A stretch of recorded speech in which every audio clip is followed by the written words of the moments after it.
Film की शुरुआत एक छोटी सी लड़की से होती है जो आराम से टीवी पर कार्टून्स देख रही होती है। तभी अचानक टीवी का सिग्नल चला जाता है और स्क्रीन पर एक इमरजेंसी रिपोर्ट आ जाती है। उस रिपोर्ट में बताया जाता है कि पूरी दुनिया में एक बेहद खतरनाक वायरस फैल चुका है, जो कोई आम वायरस नहीं बल्कि ऐसी भयानक इन्फेक्शन है जो कुछ ही मिनटों में इंसानों को खून के प्यासे जानवरों में बदल देती है। साइंटिस्ट पहले ही चेतावनी दे चुके थे कि यह वायरस बहुत तेजी से पूरी दुनिया में फैल जाएगा, इसलिए सभी लोगों को खुद को बचाने की जरूरत है। इसी बीच हमें बच्चों की माँ दिखाई जाती है जो बहुत डरी हुई है। वह अपने हस्बैंड को फोन करती है जो एक पायलट है और उससे हालात के बारे में पूछती है। पायलट बताता है कि हालात पूरी तरह से कंट्रोल से बाहर हो चुके हैं। जो लोग इन्फेक्टेड हो चुके हैं उन्हें अब फेरल्स कहा जा रहा है और वे हर जगह फैलते जा रहे हैं। वह बताता है कि ये फेरल्स ज़ॉम्बीज जैसे दिखते हैं, लेकिन ज़ॉम्बीज से कहीं ज्यादा ताकतवर और खतरनाक हैं। और सबसे डरावनी बात यह है कि ये सोच भी सकते हैं। पायलट आगे बताता है कि फेरल्स कई सिटीज और इलाकों पर कब्जा कर चुके हैं और इस वक्त वे लोग सबसे ज्यादा खतरे वाले एरिया में मौजूद हैं। वह अपनी वाइफ से कहता है कि उसे तुरंत इस सोसाइटी को छोड़कर निकलना होगा। कॉल खत्म करने से पहले पायलट अपनी बेटी एबिगेल को खुश करने के लिए वह ब्रेसलेट दिखाता है जो उसकी बेटी ने खुद उसके लिए बनाया था। वह प्रॉमिस करता है कि वह यह ब्रेसलेट हमेशा अपने पास रखेगा और बहुत जल्द उनसे मिलने आएगा। इसके बाद ये लोग अपनी जान बचाने के लिए बाहर निकलते हैं, लेकिन बाहर का सीन बेहद डरावना होता है। सायरन्स बज रहे होते हैं, लोग चीख रहे होते हैं और हर तरफ फेरल्स घूम रहे होते हैं। ये लोग भागते हुए अपनी कार की तरफ जाते हैं। तभी रास्ते में एक फेरल उनकी माँ पर हमला कर देता है। पलक झपकते ही एबिगेल की माँ उसकी आंखों के सामने फेरल बन जाती है। डर के मारे एबिगेल कार के नीचे छिप जाती है। वहीं से वह देखती है कि वही फेरल जिसने उसकी माँ पर हमला किया था उसके ब्रदर पर भी हमला कर देता है और उसे इन्फेक्ट कर देता है। यह देखकर एबिगेल बहुत टूट जाती है, लेकिन वह चुप रहती है क्योंकि उसे पता होता है कि अगर उसने आवाज की तो फेरल उस पर भी हमला कर देगा। फेरल्स एबिगेल को कार के नीचे छिपा हुआ नहीं देख पाते और आगे बढ़ जाते हैं। एबिगेल सोचती है कि उसकी जान बच गई है, लेकिन तभी उसकी माँ जो अब फेरल बन चुकी होती है उसे देख लेती है और उसे मारने के लिए उसकी तरफ बढ़ती है। तभी गोली चलने की आवाज आती है और एबिगेल देखती है कि उसकी माँ जमीन पर गिर चुकी है। एक आदमी ने उसे गोली मारकर बचा लिया होता है। उस आदमी का नाम कैसियस होता है। कैसियस प्यार से एबिगेल को कार के नीचे से बाहर निकालता है, उसे अपनी बाहों में उठाता है और उसे दिलासा देता है। उसी वक्त उसकी नजर एक छोटे बच्चे पर पड़ जाती है। वह समझ जाता है कि यह एबिगेल का भाई है जो अब फेरल बन रहा है। कैसियस एबिगेल से कहता है कि वह अपने कान बंद कर ले। इसके बाद वह गोली मारकर उसके भाई को हमेशा के लिए खत्म कर देता है। कुछ ही मिनटों में एबिगेल की पूरी दुनिया बदल जाती है। उसका पूरा परिवार खत्म हो चुका होता है। उस दिन के बाद कैसियस ही एबिगेल का परिवार बन जाता है। वही उसका टीचर होता है और वही उसका प्रोटेक्टर भी। अब फिल्म में 10 साल गुजर जाते हैं। दुनिया पूरी तरह बदल चुकी होती है। हर तरफ सन्नाटा होता है। ज्यादातर लोग या तो मर चुके होते हैं या फेरल बन चुके होते हैं। कैसियस और एबिगेल अब जंगल में रहकर अपनी जिंदगी बचा रहे होते हैं क्योंकि शहर पूरी तरह फेरल से भरे होते हैं। एबिगेल अब वह डरी हुई छोटी लड़की नहीं रहती, वह एक वॉरियर बन चुकी होती है। कैसियस ने उसे लड़ना, शिकार करना और सरवाइव करना सिखाया होता है। इस समय भी हम उन्हें जंगल में प्रैक्टिस करते हुए देखते हैं। तभी उनकी नजर एक सर्वाइवर पर पड़ती है जो फेरल से बचने की कोशिश कर रहा होता है। कैसियस कहता है, एबिगेल ये तुम्हारा टेस्ट है। वह उसे अपनी स्नाइपर देता है और कहता है, इस आदमी को बचाओ और बाकी फेरल्स को मार दो। एबिगेल खड़ी होती है। शूट करने से पहले कैसियस उसे समझाता है, रिलैक्स करो, गहरी सांस लो, अपने प्रे को टारगेट करो और फिर ट्रिगर दबाओ। एबिगेल ऐसा ही करती है, लेकिन खुद को साबित करने की जल्दबाजी में वह टारगेट पर ध्यान तो देती है पर यह नहीं देख पाती कि वह टारगेट एक इंसान है। जब एबिगेल गोली चलाती है तो फेरल की जगह वह सर्वाइवर को मार देती है। ये बहुत बड़ी गलती होती है, खासकर ऐसी दुनिया में जहां इंसान पहले ही बहुत कम बचे होते हैं। एबिगेल ने उस दुनिया में एक इंसान को मार दिया होता है। कैसियस उसे बहुत डांटता है और फिर फेरल्स को मारते हुए खुद वहां चला जाता है। कैसियस जानता होता है कि मरा हुआ आदमी अब फेरल बनकर वापस आएगा, इसलिए वह उसके जिंदा होने से पहले उसका सिर काट देता है। इसके बाद वह उस आदमी की कार से जरूरी सामान निकालता है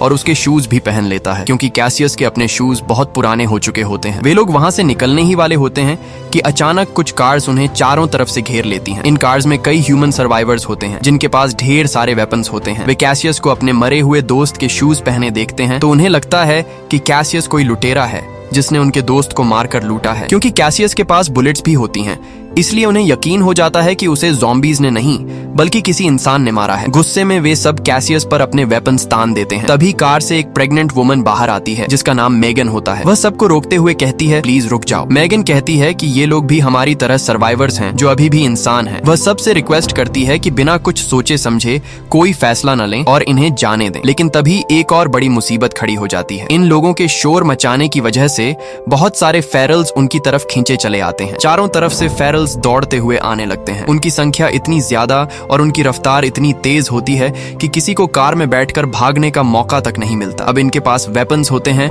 तो वे इन्हीं वेपन्स को अपना कवर बनाकर लड़ने का फैसला करते हैं। यहाँ एक भयानक फाइट शुरू हो जाती है। धीरे धीरे सर्वाइवर्स का ग्रुप कमजोर पड़ने लगता है। इतने वेपन्स होने के बावजूद उनकी बुलेट्स खत्म होने लगती हैं, लेकिन मॉन्स्टर्स खत्म होने का नाम नहीं लेते। कई फेरल सर्वाइवर्स पर हमला कर देते हैं और उन्हें भी फेरल बना देते हैं। आखिर में सिर्फ कैसियस, एबिगेल, मेगन और उसका हस्बैंड डेविड ही इंसान बचे होते हैं। जब सारे फेरल्स बाकी सर्वाइवर्स को मारने और इन्फेक्ट करने में बिजी होते हैं, उसी मौके का फायदा उठाकर मेगन, डेविड, एबिगेल और कैसियस कार में बैठकर वहां से भाग निकलते हैं। पीछे उस ग्रुप का लीडर, जो अब फेरल बन चुका है, बहुत गुस्से में होता है। उसे लगता है कि उसके और उसके ग्रुप के साथ जो कुछ हुआ उसकी वजह कैसियस है। अब वह ठान लेता है कि वह कैसियस से बदला जरूर लेगा, क्योंकि उसी से यह सब शुरू हुआ था। अब वह फेरल कैसियस की खुशबू सूंघते हुए उस कार का पीछा करने लगता है जिसमें ये लोग भागे थे। लेकिन हमें दिखाया जाता है कि कैसियस कार को काफी दूर ले जा चुका होता है। रास्ते में वह सबसे पूछता है कि अब तुम लोग कहाँ जाना चाहते हो। इस पर मेगन बताती है कि वे लोग कैलहून जाना चाहते हैं। कैलहून को बोट टाउन भी कहा जाता है। ये पानी के ऊपर बनी हुई एक कॉलोनी है जिसे बड़े बड़े शिप्स को जोड़कर तैयार किया गया है। यहाँ बचे हुए सभी इंसान रहते हैं। वहाँ डॉक्टर्स भी मौजूद हैं और रहने की हर जरूरी फैसिलिटी भी है। ये सब सुनते ही एबिगेल की आंखों में चमक आ जाती है, क्योंकि वह बहुत समय से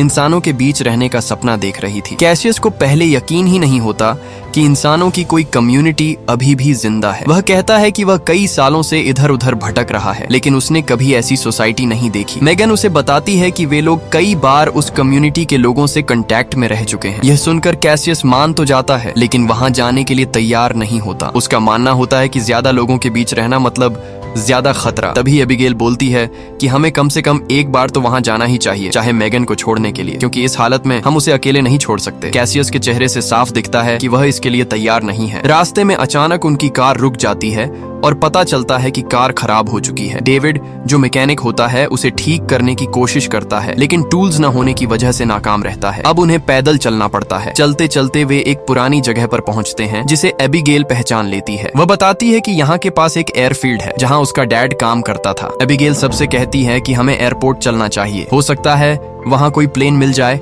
और आगे का सफर आसान हो जाए। कैसियस को यह आइडिया बिल्कुल बेकार लगता है, क्योंकि उसके हिसाब से 10 साल बाद कोई प्लेन उड़ने लायक नहीं होगा। लेकिन एबिगेल के बार बार कहने पर वह मान जाता है। जब वे एयरफील्ड पहुंचते हैं तो वहां एक अजीब नजारा दिखता है। पूरे एयरफील्ड में एक भी प्लेन नहीं होता। किस्मत से उन्हें एक छोटा प्लेन गैराज में मिल जाता है, लेकिन वह 10 साल से पड़ा होने की वजह से खराब हालत में होता है। डेविड कहता है कि वह इसे रिपेयर कर सकता है। जब वह प्लेन ठीक कर रहा होता है, एबिगेल और कैसियस उसे देखते रहते हैं और बार बार बिनोक्यूलर से आसपास नजर डालते हैं। तभी उन्हें पता चलता है कि फेरल्स का एक बहुत बड़ा ग्रुप उनकी तरफ बढ़ रहा है। वे अभी दूर होते हैं, लेकिन जिस रफ्तार से दौड़ रहे होते हैं 5 से 10 मिनट में पहुंच सकते हैं। सब लोग घबराकर डेविड से जल्दी काम खत्म करने को कहते हैं। एबिगेल पायलट सीट पर बैठ जाती है और उसे बचपन की सारी बातें याद आने लगती हैं जो उसके डैड ने उसे सिखाई थी। वह एक बुकलेट उठाती है और प्लेन के बारे में पढ़ने लगती है। इसी बीच ज़ॉम्बीज फेंस तोड़कर यहाँ आ जाते हैं। डेविड और मेगन भी प्लेन में बैठ जाते हैं। थोड़ी मेहनत के बाद एबिगेल प्लेन का इंजन स्टार्ट कर देती है। प्लेन रनवे पर आगे बढ़ने लगता है, लेकिन ज़ॉम्बीज इतने तेज होते हैं कि चलते चलते भी प्लेन तक पहुंचने की कोशिश करते हैं और उसके विंग्स को नुकसान पहुंचाते हैं। इस वक्त कैसियस आधा प्लेन के अंदर और आधा बाहर होता है। वह ज़ॉम्बीज को रोकने की कोशिश करता है। वह एक ज़ॉम्बी के सिर में गोली मारकर उसे प्लेन से नीचे गिरा देता है। आखिरकार एबिगेल प्लेन को हवा में उड़ा लेती है। प्लेन उड़ते ही सब बहुत खुश हो जाते हैं और सुकून की सांस लेते हैं। सबको लगता है कि अब यह लंबा सफर कुछ घंटों में खत्म हो जाएगा, लेकिन उनकी खुशी ज्यादा देर तक नहीं रहती। 1 घंटे बाद प्लेन से धुआं निकलने लगता है, क्योंकि इंजन बहुत पुराना होता है और कभी सर्विस नहीं हुआ होता। थोड़ी ही देर में इंजन पूरी तरह फेल हो जाता है और प्लेन कंट्रोल से बाहर हो जाता है। अपनी जान बचाने के लिए कैसियस एबिगेल का साथ देता है और प्लेन के लीवर को संभालते हुए उसे एक पेड़ से टकरा देता है ताकि नुकसान कम से कम हो। उसका आइडिया काम कर जाता है। क्रैश भयानक होता है, लेकिन कोई भी मरता नहीं है। वैसे भी अब प्लेन से आगे जाने का रास्ता खत्म हो चुका होता है। अब उन्हें पैदल ही आगे का सफर तय करना होता है, जो करीब 2 दिन का होता है। वे रात वहीं टूटी हुई बिल्डिंग्स में रुकने का फैसला करते हैं, क्योंकि यहाँ काफी समय से ज़ॉम्बीज नहीं आए होते। फिर भी कैसियस चारों तरफ ट्रैप्स लगा देता है। अंदर आने के बाद मेगन उसका धन्यवाद करती है और कहती है कि अगर वह नहीं होता तो वे अब तक मर चुके होते। यह सुनकर कैसियस का सख्त दिल थोड़ा पिघलता है। मेगन को देखकर उसे अपना पास्ट याद आ जाता है। वह बताता है कि उसने सबसे पहले अपनी वाइफ को मारा था क्योंकि वह इन्फेक्ट हो चुकी थी और उसके पास खुद को बचाने का कोई और रास्ता नहीं था। उसी दिन उसने कसम खाई थी कि वह कभी किसी के लिए नहीं लड़ेगा, वह सिर्फ अपने सर्वाइवल के लिए जिएगा। लेकिन फिर उसकी जिंदगी में एबिगेल आई और उसने अपना फैसला बदल दिया। उसने एबिगेल को अपना साथी बनाया और उसे अपनी बेटी की तरह पाला। वह कहता है कि एबिगेल के अलावा किसी को बचाना उसका मिशन नहीं है, लेकिन वह मेगन और डेविड की जिम्मेदारी लेता है और उन्हें मंजिल तक पहुंचाने का वादा करता है। अगले दिन वे फिर से अपनी यात्रा शुरू करते हैं। रास्ते में चलते हुए वे एक बहुत अजीब चीज देखते हैं, एक साफ सुथरा फार्म हाउस जहां खेती हो रही होती है और बिजली भी होती है। ये देखकर सब हैरान रह जाते हैं और उस फार्म हाउस की तरफ बढ़ते हैं। तभी स्पीकर से आवाज आती है कि अपने वेपन्स नीचे रख दो। वे उस आदमी की बात मानते हैं और वेपन्स छोड़ देते हैं। अंदर जाने पर पता चलता है कि उस जगह का मालिक एक साइंटिस्ट होता है। वह सभी सर्वाइवर्स से मिलकर बहुत खुश होता है और उनके लिए अच्छा खाना भी बनाता है। खाना खाते वक्त सब रोने लगते हैं क्योंकि 10 साल बाद वे इतना अच्छा खाना खा रहे होते हैं। डिनर के बाद बातचीत शुरू होती है। बातचीत के दौरान साइंटिस्ट एक बहुत अजीब बात कहता है। वह कहता है कि यह वायरस कोई बुरी चीज नहीं है बल्कि इंसानों का एवोल्यूशन है। उसके मुताबिक इस वायरस ने कमजोर लोगों को मार दिया और ताकतवर लोगों को फेरल्स में बदल दिया। वह मानता है कि अब यही फेरल्स इस दुनिया पर राज करने चाहिए और बाकी बचे इंसानों को भी मर जाना चाहिए। जैसे जैसे वह ये बातें करता है सबको चक्कर आने लगता है। तब पता चलता है कि उसने सबके ड्रिंक्स में बेहोश करने वाली मेडिसिन मिला दी थी। इससे साफ हो जाता है कि उन्हें अंदर बुलाने का उसका इरादा बिल्कुल ठीक नहीं था। जब उनकी आंखें खुलती हैं तो वे खुद को बंधे हुए पाते हैं। यहाँ साइंटिस्ट उन्हें अपनी सच्चाई बताता है और कहता है कि वह यहाँ ज़ॉम्बीज पर एक्सपेरिमेंट्स कर रहा था। उसने अपनी वाइफ को भी, जो ज़ॉम्बी जैसी बन चुकी थी, कैद कर रखा था। इतना ही नहीं, उसने एक ऐसा डिवाइस बनाया था जिससे वह न सिर्फ अपनी वाइफ बल्कि सभी ज़ॉम्बीज को कंट्रोल कर सकता था। वह बताता है कि उसका सपना है कि सारे इंसान मर जाएं और सारे फेरल ज़ॉम्बीज में बदल जाएं ताकि वह उन्हें कंट्रोल करके पूरी दुनिया पर राज कर सके। ये कहते हुए वह अपनी ज़ॉम्बी बनी वाइफ को आजाद कर देता है और डिवाइस की मदद से उसे उन सबको मारने का आदेश देता है। ये देखकर सभी लोग बुरी तरह डर जाते हैं। ज़ॉम्बी बनी वाइफ उसकी तरफ बढ़ती है और अचानक उसे जोर से मारती है। केशियस तुरंत उसे अपने से दूर करता है। इसी बीच डेविड अपनी पूरी ताकत लगाकर रस्सियां तोड़ देता है। यहीं एक बड़ा ट्विस्ट सामने आता है। पता चलता है कि डेविड पहले से ही इन्फेक्टेड हो चुका था। उसने एक बार खुद को मारने के बारे में भी सोचा था, लेकिन फिर उसने तय किया कि पहले वह अपनी वाइफ को टाउन में सुरक्षित जगह तक पहुंचाएगा और उसके बाद अपनी जान देगा। उसने यह भी फैसला किया था कि अगर सफर के दौरान इन्फेक्शन बढ़ेगा तो वह खुद को खत्म कर लेगा। अब कोई नहीं जानता था कि यह सच्चाई कब और कैसे सामने आएगी, लेकिन जिस ताकत ने उसे इन्फेक्ट किया था उसी ताकत के सहारे वह उस ज़ॉम्बी से लड़ने लगता है। आखिरकार वे सब मिलकर उस ज़ॉम्बी को मार देते हैं। यह देखकर डर के मारे साइंटिस्ट वहां से भाग जाता है। ये लोग मौके का फायदा उठाते हैं, अपने वेपन्स और जरूरी सामान लेकर साइंटिस्ट के ट्रक से वहां से निकल जाते हैं। लेकिन साइंटिस्ट हार मानने वाला नहीं होता। वह किसी भी हालत में उन्हें मारना चाहता था। इसी वजह से वह अपने डिवाइस का इस्तेमाल करता है और ढेर सारे ज़ॉम्बीज को उनके पीछे लगा देता है। इधर इन लोगों के लिए आगे का रास्ता बंद होता है। अब उनके पास ट्रक में बैठे रहने का कोई रास्ता नहीं बचता और वे मजबूर होकर बाहर दौड़ने लगते हैं। पीछे से ज़ॉम्बीज भी लगातार उनका पीछा कर रहे होते हैं। इसी दौरान डेविड को एहसास हो जाता है कि वह अब पूरी तरह इन्फेक्टेड होने वाला है। उसका पेट काला पड़ चुका होता है और उसकी हालत तेजी से बिगड़ रही होती है। वह अपनी वाइफ मैगन से मिलता है और उसे अलविदा कहता है। मैगन उसे छोड़ना नहीं चाहती, लेकिन डेविड कहता है कि वह यह सब अपने बच्चे के लिए कर रहा है। यह कहते हुए वह मैगन को कैसियस के साथ भेज देता है और खुद वहीं रुककर बाकी ज़ॉम्बीज से लड़ने लगता है। ज़ॉम्बीज बाकी 3 लोगों का पीछा नहीं कर पाते और इस तरह वे लोग नदी के किनारे पहुंच जाते हैं। उनकी किस्मत अच्छी होती है कि जिस टाउन में मैगन जाना चाहती थी वह पानी के ऊपर बसा होता है। एबिगेल तुरंत मदद के लिए आवाज लगाती है। उन्हें देखकर वहां मौजूद लोग कवर देना शुरू कर देते हैं और दूर से पीछा करते मॉन्स्टर्स पानी में कूद जाते हैं। इसके बाद एक बोट भेजी जाती है जो उन्हें कॉलोनी के अंदर ले जाती है। आखिरकार ये लोग ज़ॉम्बीज से बच निकलते हैं। तब पता चलता है कि ये फेरल्स पानी में ज्यादा देर तक नहीं आ सकते। अब हमें उस कॉलोनी का पूरा सीन दिखाया जाता है। जैसा पहले बताया गया था, ये कॉलोनी बड़े बड़े शिप्स को जोड़कर बनाई गई होती है। ये देखकर सभी लोग हैरान रह जाते हैं। एबिगेल बहुत खुश होती है क्योंकि इतने सालों बाद वह फिर से इंसानों के बीच होती है और यहाँ उसे बहुत अच्छा लगने लगता है। मैगन की हालत अब काफी बिगड़ चुकी होती है, लेकिन यहाँ उसे मेडिकल फैसिलिटी मिल जाती है। पता चलता है कि उसके पेट में एक बच्ची है, लेकिन दुर्भाग्य से यह भी सामने आता है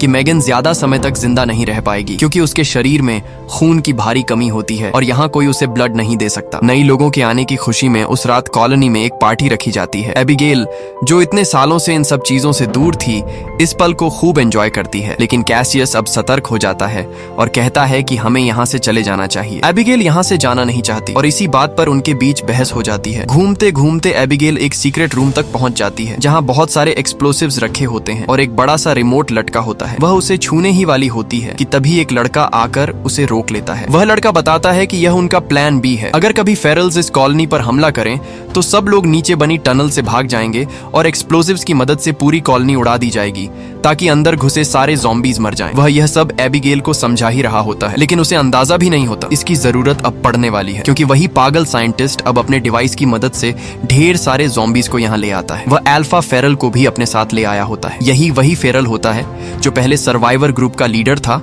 और कैसियस से बदला लेना चाहता था। जैसे ही वह अल्फा फेरल को कंट्रोल करता है, सारे फेरल्स उसकी बात मानने लगते हैं। जब अल्फा फेरल बिना डरे पानी में कूद जाता है तो बाकी ज़ॉम्बीज का भी पानी से डर खत्म हो जाता है। वे तैरते हुए कॉलोनी तक पहुंच जाते हैं। कॉलोनी में अलार्म तेज आवाज में बजने लगता है। सभी इंसान सीक्रेट डोर की तरफ भागने लगते हैं। पूरी कॉलोनी में अफरा तफरी मच जाती है और कुछ फेरल्स इंसानों पर हमला भी करने लगते हैं। इस केओस में कैसियस सबसे पहले एबिगेल को ढूंढता है और दोनों मिल जाते हैं, लेकिन तभी उन्हें एहसास होता है कि वे एस्केप टनल से काफी दूर हैं। इसी लड़ाई के दौरान साइंटिस्ट भी कैसियस के सामने आ जाता है। उसे लगता है कि डिवाइस बनाकर वह खुद एक नया खुदा बन चुका है। कैसियस साइंटिस्ट को देखकर तुरंत उस पर हमला कर देता है। कैसियस साइंटिस्ट की डिवाइस को दीवार पर जोर जोर से मार देता है, जिससे डिवाइस टूट जाता है। सिग्नल्स खत्म होते ही ज़ॉम्बीज उस पर टूट पड़ते हैं। कैसियस किसी तरह अपनी जान बचाकर वहां से निकल जाता है। आगे बढ़ते हुए कैसियस को पता चलता है कि मेगन मरने वाली है, लेकिन उसकी बेटी जिंदा होती है। मरने से पहले मेगन कैसियस को एक जिम्मेदारी सौंपती है। वह कहती है कि जैसे तुमने एबिगेल को पाला